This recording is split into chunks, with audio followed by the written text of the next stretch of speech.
Bom dia, meus irmãos, meus amigos aqui do nosso grupo Grãozinhos no Caminho, do nosso canal do YouTube. Sejam todos bem-vindos mais uma vez, mais uma quinta-feira, ao nosso pequeno estudo, a nossa leitura diária do Evangelho segundo o Espiritismo, do Livro dos Espíritos, nossos grãozinhos no caminho dessa quinta-feira. E hoje o Evangelho traz pra gente aqui, o capítulo 16, não se pode servir a Deus e a Mamon. Nós vamos falar sobre o emprego da fortuna. Mas antes vamos fazer nossa oração, agradecendo ao Pai por podermos estar aqui mais um dia, mais uma vez, pela oportunidade da vida. Pai nosso que estais no céu, santificado seja o vosso nome. Venha a nós o vosso reino, seja feita a vossa vontade, assim na terra como no céu.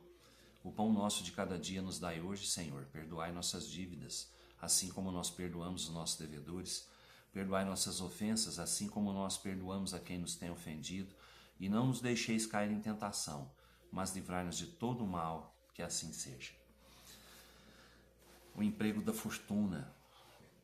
Não podeis servir a Deus e a Mamon, retende bem isto, vós a quem o amor do ouro domina, vós que venderíeis vossa alma para possuir tesouros, porque eles podem vos elevar acima dos outros homens e vos dar as alegrias das paixões. Não podeis servir a Deus e a Mamon.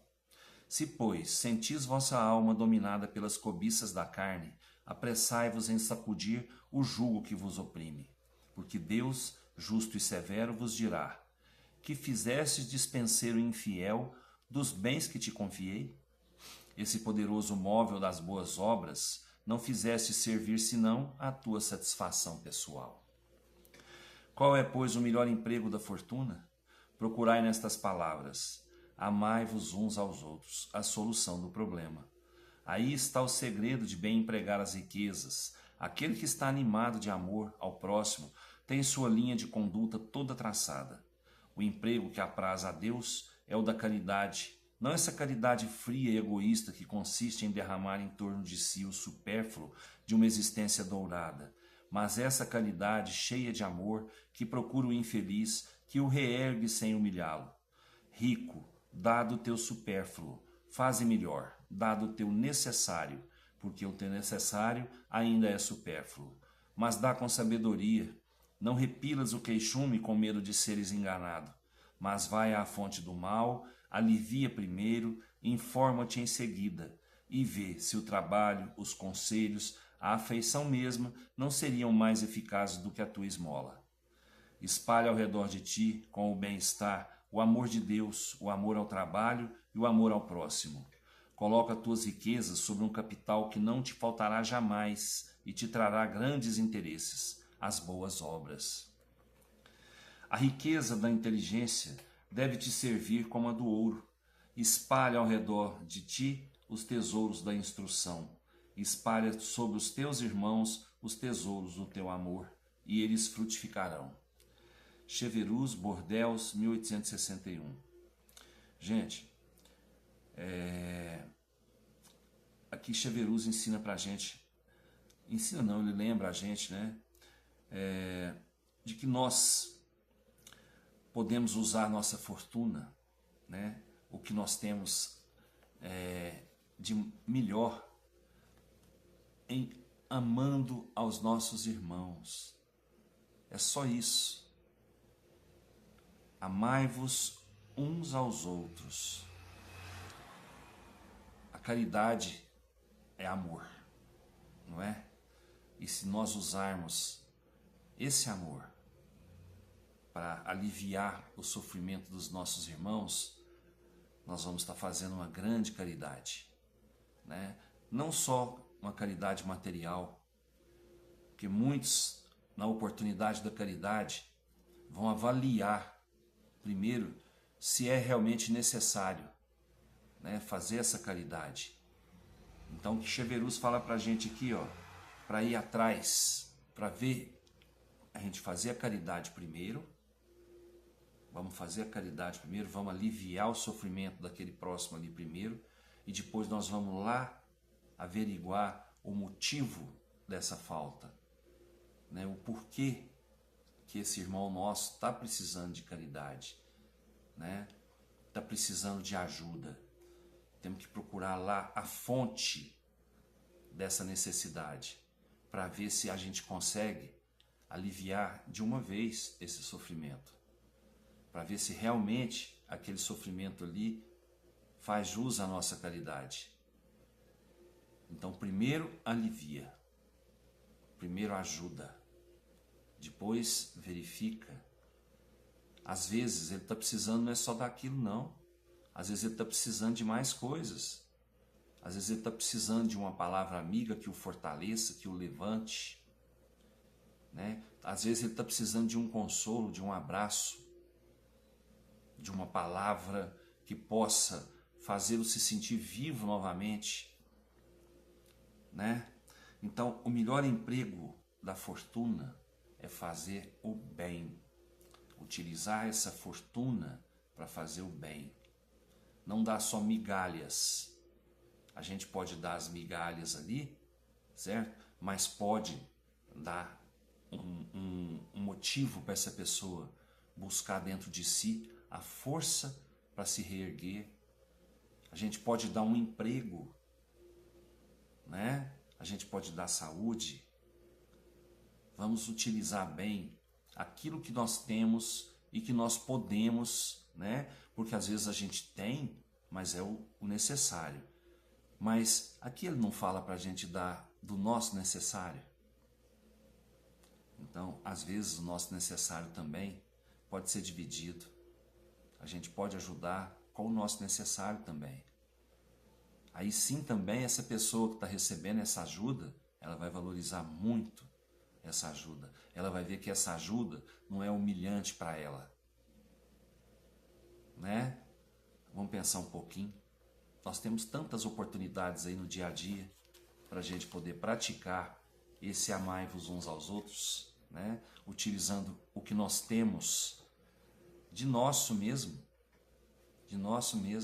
que possa ser necessário a nós mesmos, mas nós podemos tirar um pouquinho desse necessário nosso para fazer um grande para aquele que está precisando, né? Vamos lá, nós temos oportunidades, vamos buscá-las.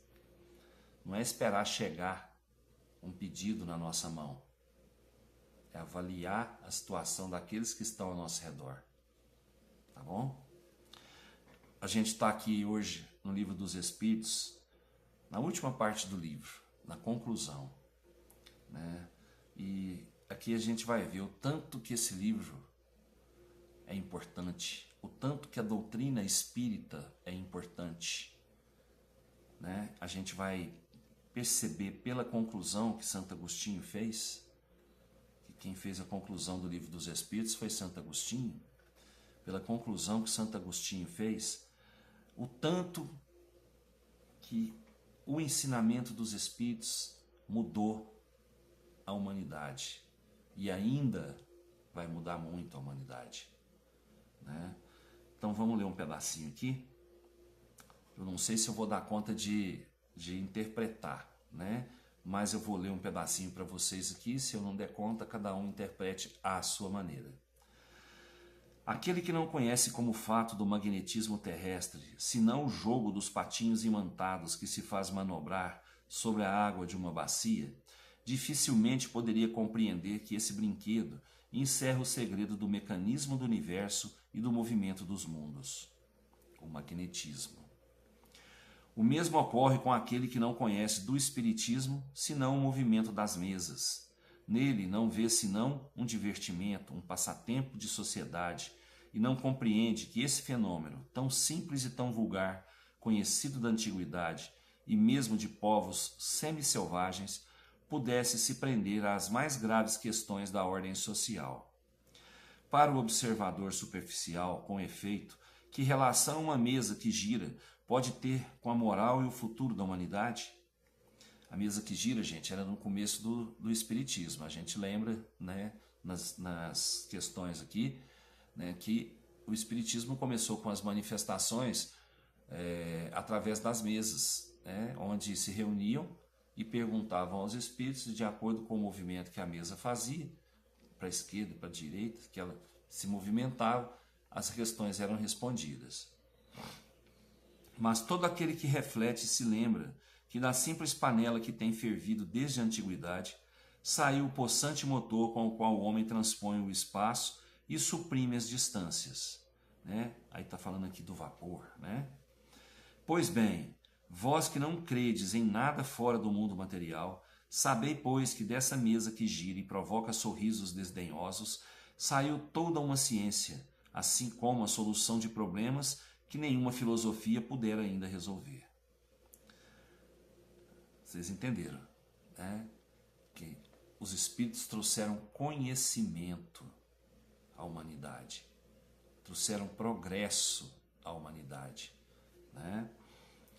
Apelo a todos os adversários de boa fé, eu os adjuro a dizer se deram ao trabalho de estudar o que criticam, porque em boa lógica a crítica não tem valor senão na proporção de que aquele que a faz conhece aquilo de que fala.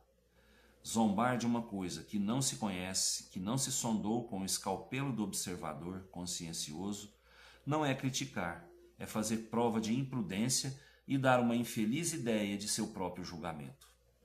Seguramente, se tivéssemos apresentado esta filosofia como sendo obra de um cérebro humano, ela teria encontrado menos desdém e seria honrada com o exame daqueles que pretendem dirigir a opinião. Todavia, ela vem dos espíritos. Que absurdo! Ela mal merece um dos seus olhares. Julgam-na sobre o título, como o macaco da fábula julgou a nós pela casca. Fazei, se o quiserdes, abstração da origem. Suponde que esse livro seja obra de um homem e dizei em vossa alma e consciência, se, depois de o ter lido seriamente, nele achais matéria para zombar. Aqui só tem aprendizado, só tem boas orientações, boas leituras, bons ensinamentos. Né? Então, o livro dos Espíritos, gente, não é um livro de brincadeira que os Espíritos usaram, né, de Kardec para brincar. Não. Esse livro é muito sério, ele trouxe muita luz, muito ensinamento a todos e ainda traz, e ainda trará, mesmo com a sua linguagem mais antiga, né, falando aqui sobre o vapor, né, na época que o vapor é que movia, né, as locomotivas, hoje o homem não tem o vapor mais como motivo, como móvel de máquinas, tudo. Algumas ainda funcionam com vapor, né?